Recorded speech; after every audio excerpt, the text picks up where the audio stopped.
जय हिंद जय भारत सभी दोस्तों प्यारे भाई बहनों को स्वागत है हमारा आर के अकेडमी 24 चैनल में आपका।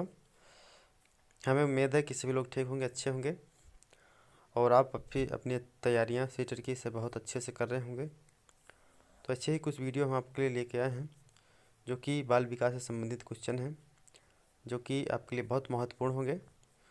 तो आइए स्टार्ट करते हैं वीडियो को। यदि अभी तक किसी बहन भाई ने अभी तक हमारे चैनल को सब्सक्राइब ना किया हो तो सब्सक्राइब कर लें और बेल आइकन को ज़रूर प्रेस कर लें जिससे कि हमारा कोई वीडियो आप तक ज़रूर पहुंचे। तो आइए स्टार्ट करते हैं वीडियो को। ये पहला प्रश्न प्रश्न आपका है।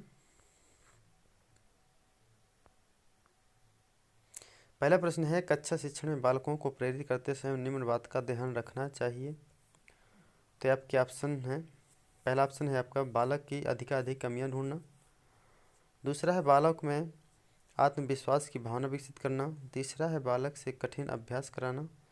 चौथा है आपका सभी बालकों को समान रूप से शिक्षा प्रदान करना। तो आपका सही ऑप्शन हो जाएगा दूसरा, बालक में आत्मविश्वास की भावना को विकसित करना ही सबसे श्रेष्ठ है, जिससे कि बालक के आत्मविश्वास की भावना जब जागृत हो तभी वो सारी स्थितियों को, सारी चीज़ों को ग्रहण करता है। अगला प्रश्न देखते हैं। अगला प्रश्न आपका है कि वस्तुओं का आदान प्रदान करना किस विकास के अंतर्गत आता है। तो पहला ऑप्शन है आपका त्रुटि नियंत्रण का विकास। दूसरा है व्यक्तिगत विकास और तीसरा सामाजिक विकास। चौथा है आत्मानुशासन। सभी लोग कमेंट करें, बताएं इसका ऑप्शन क्या होगा।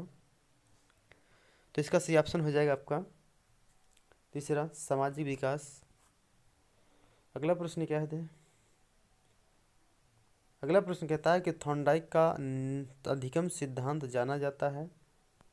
तो पहला है पुनर्वलन का नियम, दूसरा उत्प्रेरणा का नियम और चौथा है, तीसरा है आपका प्रयास या त्रुटि का नियम और चौथा है आपका अंतर्दृष्टि का सिद्धांत। तो आपका पहला तीसरा ऑप्शन हो जाएगा सही, जो कि प्रयास एवं त्रुटि का सिद्धांत ये थॉर्नडाइक महोदय का है। अगला प्रश्न देखते हैं। अगला प्रश्न है बहिर्मुखी बालक का लक्षण है। बहिर्मुखी बालक उसको कहते हैं कि जो बाहरी वातावरण से जो ग्रसित हो, बाहरी वातावरण को यानी अपनी जो किसकी प्रतिक्रिया होती है बच्चे की वो बाहरी लोगों को मतलब प्रदर्शित कर सके तो ही बहिर्मुखी होता है। अपने सारे जो उसके एक्टिविटी होती है वो अपने पास पड़ोस अपने साथ खेलने वाले बच्चों के साथ अपनी शेयर कर सके, वो बहिर्मुखी बच्चा होता है। तो आपका सही ऑप्शन हो जाएगा पहला है अपने भावों को अपने तक सीमित रखने वाला। दूसरा है कार्य करने की दृढ़ इच्छा शक्ति रखने वाला। तीसरा है एकांत में विश्वास रखने वाला। चौथा है कम बोलने वाला। तो आपका सही ऑप्शन हो जाएगा कार्य करने की दृढ़ इच्छा शक्ति रखने वाला। तो आपका ऑप्शन दूसरा हो जाएगा। अगला प्रश्न है, अगला प्रश्न है कि शिक्षार्थियों में अध्ययन की आदत का विकास करने का श्रेष्ठ उपाय होगा। तो उपाय क्या है, देखिए पहला ऑप्शन है कक्षा के वातावरण में को शांत करना। दूसरा है कक्षा में सजावट करना। तीसरा है कक्षा में महापुरुषों के चित्र लगाना। चौथा है कक्षा की सफाई करना। तो सही ऑप्शन क्या होगा कमेंट करें ये। देखिए सही ऑप्शन आपका हो जाएगा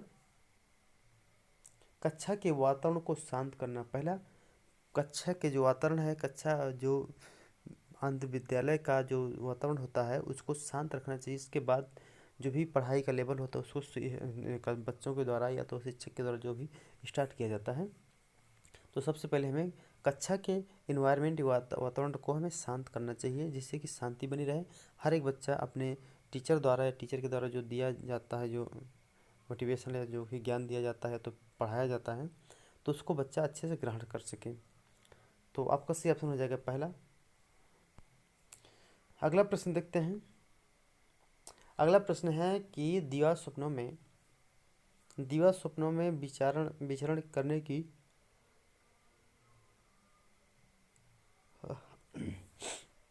आदत किस अवस्था में प्रबल होती है? तो आपका सही ऑप्शन हो जाएगा, कमेंट करें। देखिए, पहला ऑप्शन आपका है बाल्यावस्था, और दूसरा है किशोरावस्था, चौथा है तीसरा है दूसरा है किशोरावस्था, तीसरा है आपका प्रौढ़ावस्था, और चौथा है शैशवावस्था। देखिए, बाल्यावस्था होती है, फिर किशोरावस्था। किशोरावस्था में बालक परिपूर्ण हो जाता है, यहाँ तक कि उसको बहुत कुछ जानकारियाँ हो जाती हैं। तो ये आपका सही ऑप्शन हो जाएगा दूसरा। किशोरावस्था में बच्चे में स्वप्न में विचरण करने की आदतें किस अवस्था में प्रबल होती हैं? तो ये आपका किशोरावस्था हो जाएगा। अगला प्रश्न देखते हैं। अगला प्रश्न है, बालकों में रुचि उत्पन्न करने के लिए क्या करना चाहिए? तो आपका पहला ऑप्शन है रहने की आदत को प्रोत्साहन देना, दूसरा है पाठ की पुनरावृत्ति कराना, तीसरा है पाठ को बालकों के व्यवहारिक जीवन से जोड़ना, और चौथा है आपका निरंतर मौखिक अध्यापन कराना।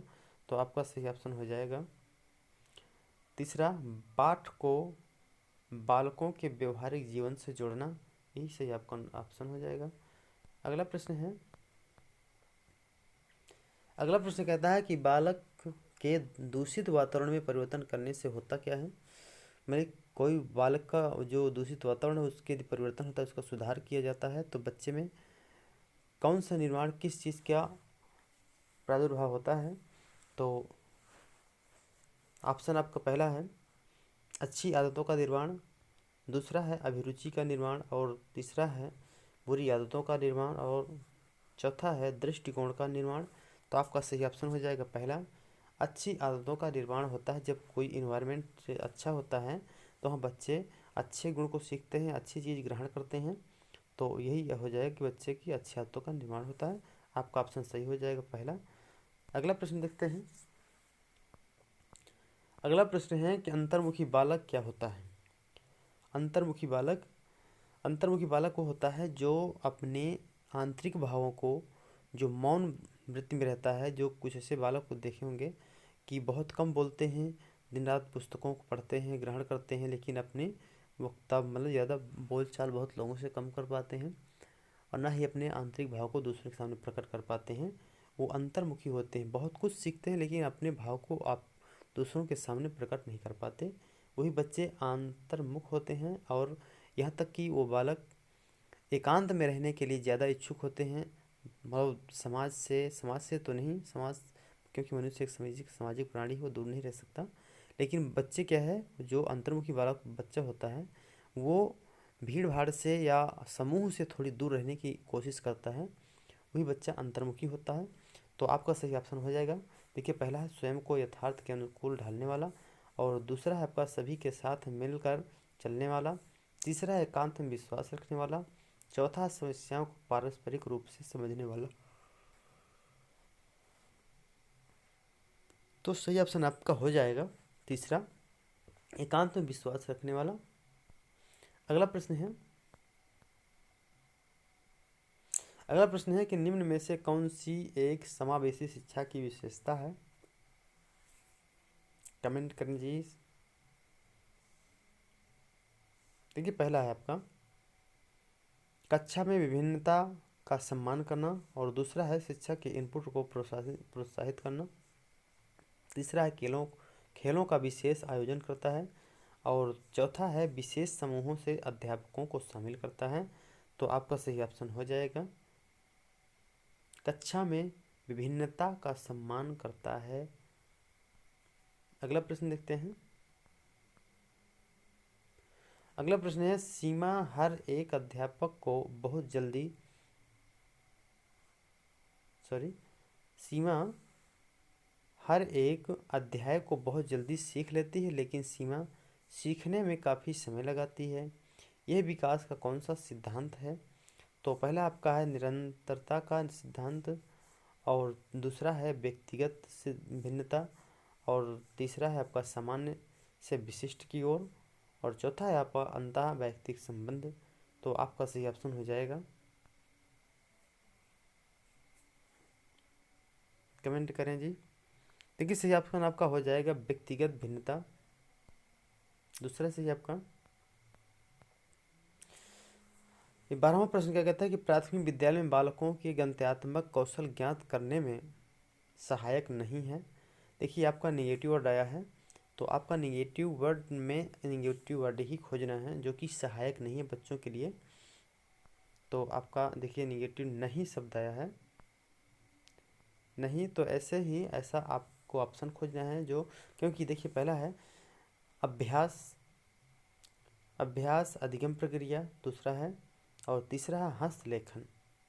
देखिए बच्चा अभ्यास करेगा, अधिक प्रक्रिया जो होगी उसको जो क्रियाएं दी जाएंगी वो क्रिया करेगा। हस्तलेखन वो बच्चा पढ़ेगा और कलम और पेन कॉपी के माध्यम से लिखेगा, हस्तलेखन भी करेगा।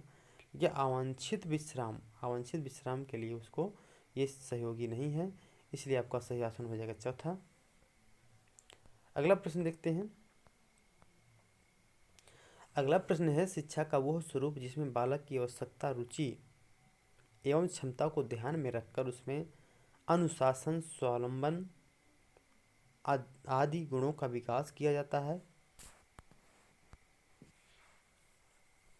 देखिए पहला है आपका शिक्षा केंद्रित शिक्षा, और दूसरा है काम केंद्रित शिक्षा, और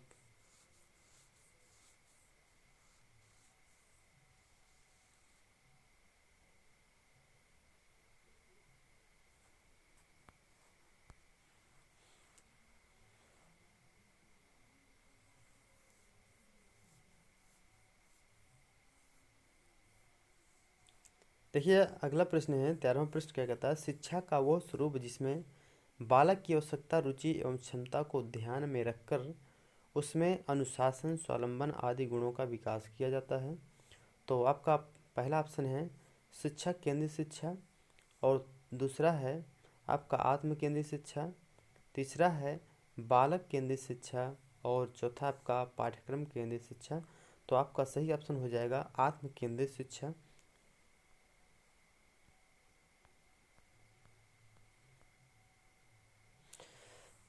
अगला प्रश्न है जब शिशु अपनी आँख, कान व हाथ के संबंध में सोचते हैं तो निम्नलिखित में से कौन से स्तर में शामिल होते हैं।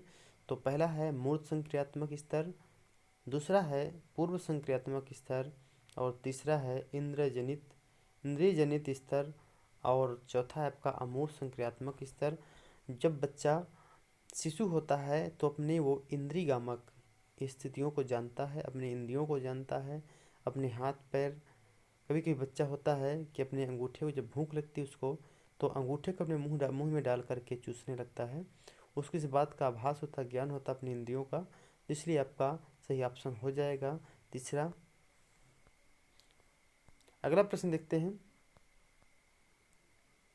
अगला प्रश्न है आपका परिचित वस्तुओं को इस्तेमाल करने के नए तरीकों को सोचने समझने में अक्षम होने को क्या कहते हैं। तो आपका सही ऑप्शन होगा, कमेंट करें। देखिए पहला है आपका गैर लचीली सोच, और दूसरा है सक्रिय अवरोध, और तीसरा है प्रकार्यात्मक स्थिरता, और चौथा है आपका अवरोध या व्यतिकरण। तो सही ऑप्शन क्या होगा, कमेंट करें। हाँ हाँ सभी लोग कमेंट करके बताते रहें क्या है। हाँ जी, हाँ तो देखिए आपका सही ऑप्शन हो जाएगा तीसरा, प्रकार्यात्मक स्थिरता। तो हमारा वीडियो आपको कैसा लगा? यदि आपको हमारा वीडियो अच्छा लगा हो तो ज़रूर कमेंट करके बताएं, और अपने बहन भाइयों तक ज़रूर शेयर करें, जिससे कि उनको भी जानकारी हो कि ऐसे टॉपिक जो भी आपके क्वेश्चन में पूछे जा रहे हैं आपके बहुत काम आएंगे। तो ज़रूर इसको रट के जाइए और ध्यानपूर्वक समझ के वीडियो को पढ़िए, समझिए। थैंक यू, धन्यवाद। जय हिंद, जय भारत।